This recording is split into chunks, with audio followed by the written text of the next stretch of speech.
What's up, everyone? This is Dale from Upstate Bets and DFS. I'm here with my partner Reoz, bringing you guys this little three-game slate here for the NBA on prizepicks. So yeah, we're gonna be going category by category here, like usual. We're still waiting for some Pacer guys to come out. Giannis is actually doubtful for today's game, so we only got two props for the Milwaukee guys. But we got some solid props here. Looks like the Suns are pretty healthy here, and we're just kind of waiting to see what the Pacers roll out with. So, yeah, a lot of questionables, a lot of inactives all over on this slate, but I think we got some solid lines. So we wanted to put out a video for you guys. We did our NFL video yesterday for covering the Saturday games, and on Sunday they're going to be doing a promotion for Patrick Mahomes to get one passing yard. So it's listed at half a passing yard. He just needs one passing yard to get over. So you can punch up to $25 in on that, and you can even mix and match sports on Prize Picks. So if you want to take someone in the NBA with that Patrick Mahomes prop, you can definitely do that. The Mahomes prop is pretty much like like a free square. So realistically, all you need is to hit one more, and you're winning some cash. So if you haven't signed up for Prize Picks yet, you can sign up using promo code Upstate. That'll give you a 100% deposit match on your first deposit up to $100. So you deposit 100, you get 100 back to play with. You can do 25, 50, 75, but yeah, 100, they'll match it all the way up to there. So we do offer some premium content over on Patreon, and Riaz, tell them about that. Yeah, we got a lot of stuff going on over on the Patreon. We've been doing really well as of late. We've been streaking here on NBA. We've been red hot for NFL, so highly recommend going in there, checking it out. We do hit rates for NBA and NFL. Dale wrote up a really nice article. We're doing also bets over there as well, so we'll be throwing up our betting cards over on the Patreon. You can find that at patreon.com/upstate, and it will also be in the description below. And if you haven't checked it out yet, we did a UFC video yesterday. We usually bring in our buddy Braxton. He comes on, huge UFC guru, loves the UFC. We bring him on. We do a betting video for that, and we do a prize picks video for that. So we covered three sports here for this Saturday slate. We got UFC, NBA, and NFL. So we've been grinding over here. So if you do want to support us, drop a like on the video, subscribe if you haven't yet, and we're gonna dive into this slate, man. So right here at the top, De'Aaron Fox playing in the 7 o'clock game, which is kind of weird. They're on the East Coast here in Milwaukee. Well, I should say Eastern Time Zone. And yeah, what do you think about this game?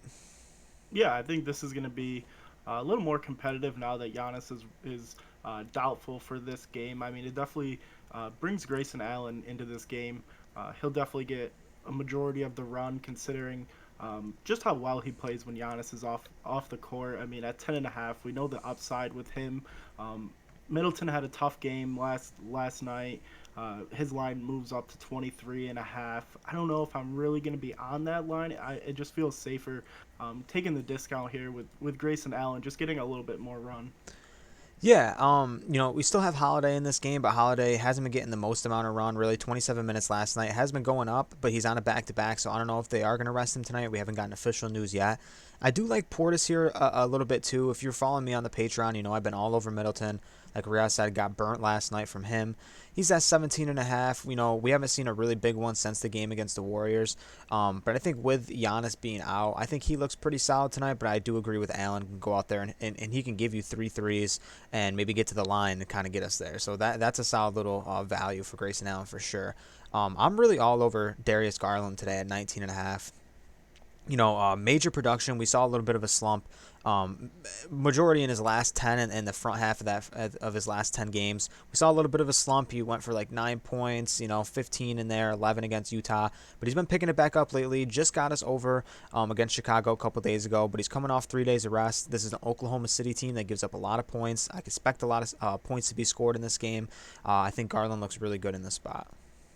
Yeah, without it, I mean, this is definitely the game we're going to be targeting here. OKC, Cleveland. This just seems like a crazy point kind of game. I mean, these lines look really good too. Josh Giddey at 12.5. We were on him over on the Patreon a couple nights ago. He ended up absolutely smashing against Brooklyn. I mean, just a great game here. I mean, Lou Dort has been playing phenomenal. That down game against Charlotte is kind of tough, but we're back here getting a little discount at 14.5, hitting 4 out of the last 5. He had 4 straight before that down game where he just scored 3. So definitely all in play here tonight. Yeah, no doubt. Yeah, I mean, I think Dort looks really good. I mean, Shea, he's at 22. Obviously, he's the guy that's probably going to put up the most amount of shots on this team. Sometimes Dort will get there and match his production, but mostly it's Shea putting up the most amount of shots. I think he looks all right. But I like some other guys in this game compared to Shea, and Allen really could have a big one here. I know people are looking at his last five and they want to get off of him, but the Thunder don't really have anyone that matches up really well with him down low. Allen's kind of plays that true center role, big guy down there. I think that he has an opportunity to feast down here as well. Yeah, and then to even go, I know we only have the Phoenix Suns here against the Pacers, but no DeAndre Ayton as it looks right now. I mean, Chris Paul is always viable at 13 and a half. I know his hit rate isn't that great, but coming off a really nice game against Dallas, scoring 20 points is definitely something you want to see here. And then even Devin Booker, I mean, at 25 and a half, it does seem kind of steep, but 48 against the Spurs, 28 against Dallas.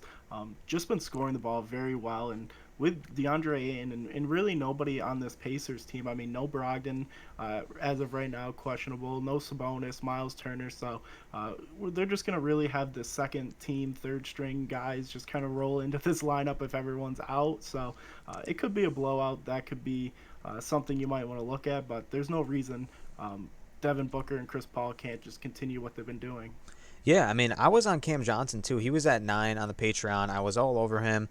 Puts up 7 against Dallas. The production was there, is what I was looking for. 6 shots from deep, went 1 for 6. It's tough to see, but I think him and Campaign look really good tonight too. A Campaign could get around 30 minutes of run tonight if this game does blow out really early. I mean, they rolling out like Aaron Holiday, Chris Duarte, Goga, Batize or Bitizide, however you say it, they're rolling him out. They had all good games last time out. So if you want to, I want to see where Duarte comes out. If he's sub 20 points, I'm really gonna love Duarte tonight.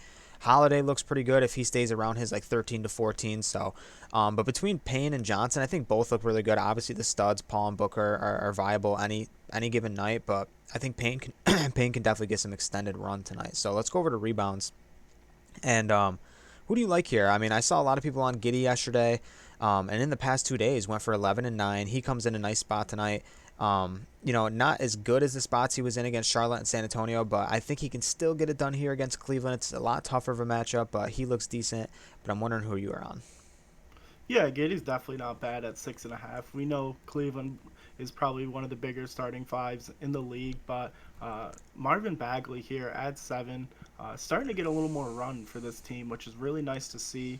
We were kind of wondering what they were really going to do with all the forwards and guards on this team, but there's no reason why Bagley shouldn't be able to get over this 7. We just saw 4 straight games now where he's gotten over 7 and in a big way, almost pushing double digits here. So Bagley here, especially with no Giannis, is in a great spot. Yeah, Bagley looks really good tonight as well. There being no Giannis, I think makes it look a lot better. For sure. And down at the bottom, I can't really get to any of these Suns guys. When I was live streaming, a lot of people were liking Jay Crowder against Dallas. Didn't get us there, but I thought he was in a good matchup. McGee as well. People were on him.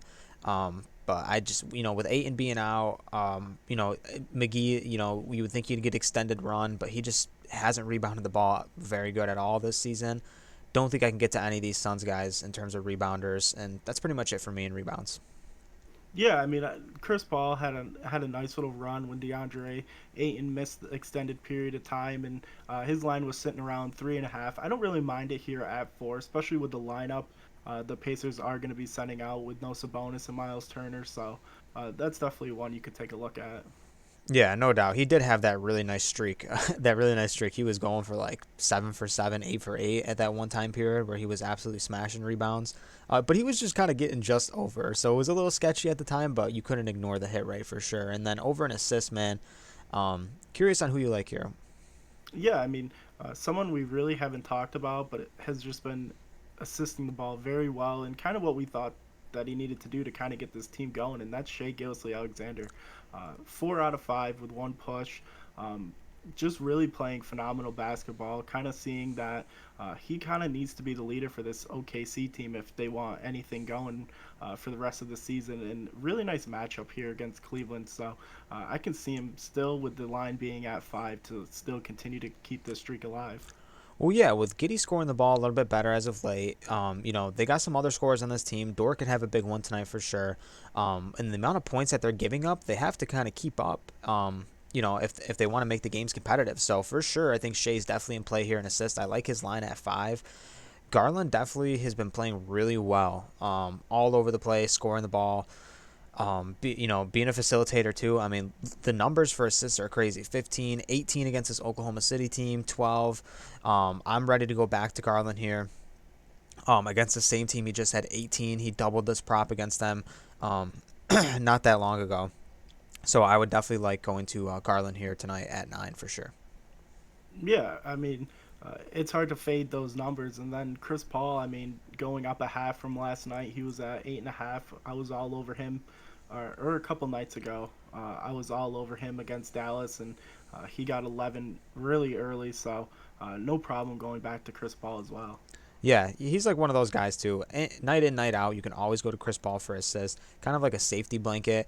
He's around like 50% on the season on that prop, a tad higher, but mainly like a coin flip for that prop every night. He's in some really good matchups against. He's in a really good matchup tonight, especially against the Pacers, that depleted squad. So yeah, don't mind Chris Paul at all there. Let's go over to 3-pointers made. Just one guy here, Bobby Portis, standalone guy. What do you think about him? I have no interest in going to Bobby Portis here tonight. He doesn't really have the volume of shots from deep for me to really be interested in putting him in a play. Yeah, it's a little bit early. I'm sure we're gonna get more guys than just Bobby Portis. I'm sure we'll see like a Middleton prop here. Maybe he sits at like 3. I'm sure we'll get like maybe like a Lou Dort at 2.5. A Garland at 2 maybe. So we'll see what happens. That's pretty much where those guys have been sitting at. Let's take a look at PRA. Some guys look pretty good here. I mean, Grayson Allen, definitely we've seen games where he's rebounded a little bit. Can be a little bit of a facilitator too when he gets extended runs. So if he can get his shot going, he can give us 12, 13 points tonight. I think his PRA looks really good. Yeah, I mean Josh Giddey's like the perfect guy for this kind of category who really does it all. Scores upwards of 10 points, gets 7 and 7. I mean, his line's a little high at 25.5, but such a great game in general. I could definitely see him being on a triple double watch or really just playing a fantastic game and scoring. If he could score around 15 points, he'll hit this no problem. Yeah, that's what we're looking for. I mean, but really, he can do it in so many ways. I mean, we've seen a triple double out of him this season, which is always awesome. So that'll get us there. But we've seen big games out of him scoring so far. And if he can get the shot rolling tonight, I think this PRA is a really good line. I think that's it for me. We could talk fantasy score a little bit. But if there's nothing else here for you, we can wrap it up. Yeah, let's jump over to fantasy score. I mean, like I said, not much for interesting me here. Especially on this slate. But who do you like? Yeah, I mean Lou Dort at 23.5. We know he can get there just in points. We've seen him assist the ball, get a couple rebounds. So at 23.5, it looks really good, and he's very active on the defensive end of the ball, getting steals and blocks. So definitely a spot where I have no problem taking him at 23.5. Yeah, for sure. I mean, the fact that the difference between this and PRA, you're gonna get some extra fantasy boost for steals and blocks if you guys didn't really know what was going on here, but Ludor definitely does look good. He definitely can rack up some steals. We've seen his defensive ability over the past couple seasons. So that's, like I said, I mean, maybe go to Bobby Portis here at 37.5. He hasn't hit it in the last 5 games, but obviously that's with Giannis in the lineup. But he gets really, really close even with Giannis in. Now with that extra usage, with Giannis being out, definitely can be a spot where he can just get us over here. So pretty much that's pretty much it for me. Yeah, I'm right there with you. So we're going to wrap this up. Like I said, we've been cranking out a lot of content. If you guys can definitely support us, just dropping a like on the video. Like I said, subscribing to the channel if you haven't, ring that bell notification. We're going to continue to pump out content. Right now we're going to film the NFL video for Sunday. And then if the other videos we have out are still viable, go check those ones out. Let's hope we can win some cash this weekend, and we'll catch you on the next one. Peace.